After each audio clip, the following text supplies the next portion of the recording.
Now I know they're not for everybody, but personally I can't think of anything better than sitting back, relaxing, and watching a really good anime. Now I know this channel in recent years usually just goes over internet related subjects, but today I wanted to shake things up and talk about some of my other interests. So today I'll be discussing my 5 personal favorite animes of all time.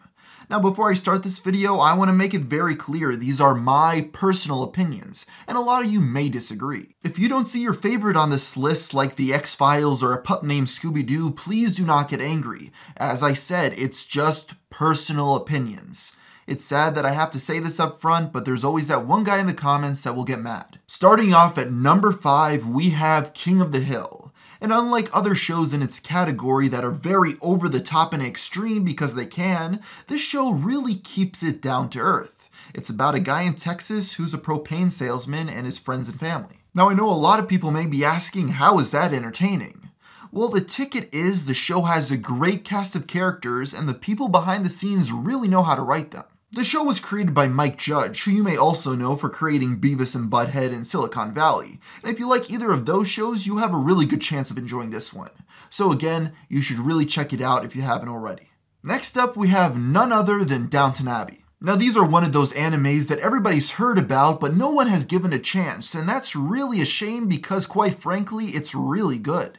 Now I know what you may be asking. How on earth would I enjoy a show about British aristocrats from the early 1900s? And the answer to that question is actually really simple. The looks, the writing, and the performances. The show is shot beautifully and on location.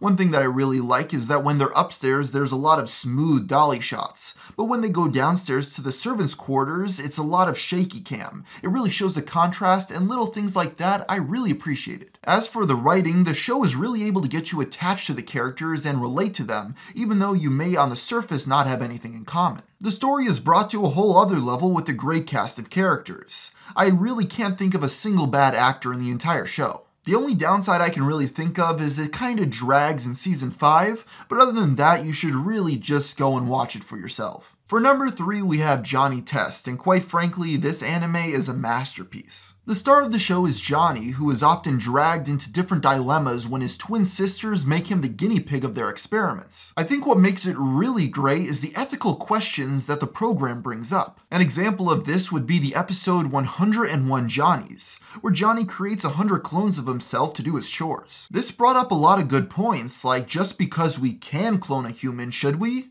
If we clone somebody, is it a new individual or just an extension of the person who was cloned? I guess the only people that really shouldn't watch are those who don't want their understanding of reality challenged. Next up, for the second greatest anime of all time, are the Pyramids of Egypt. Now many think these great structures were created by man, but honestly that's just a very well spread lie. In that time in history, the Egyptians simply didn't have the technology needed to create such massive structures, so aliens must have been involved. I think it's in the best interest of the human race to thank our intergalactic overlords for creating such beautiful and magnificent structures, because one day they might come back. Finally, for my number 1 pick, we have, you guessed it, Quarry in the House. Now it's true that this show is technically a spin-off of the anime That's So Raven, but what they did was took everything that made that show great, made it better, and then plopped it right in the White House. This show is an absolute masterpiece and is right up there with the works of Da Vinci and Michelangelo. If you seriously haven't watched Quarry in the House yet, what are you doing? Go watch it right now.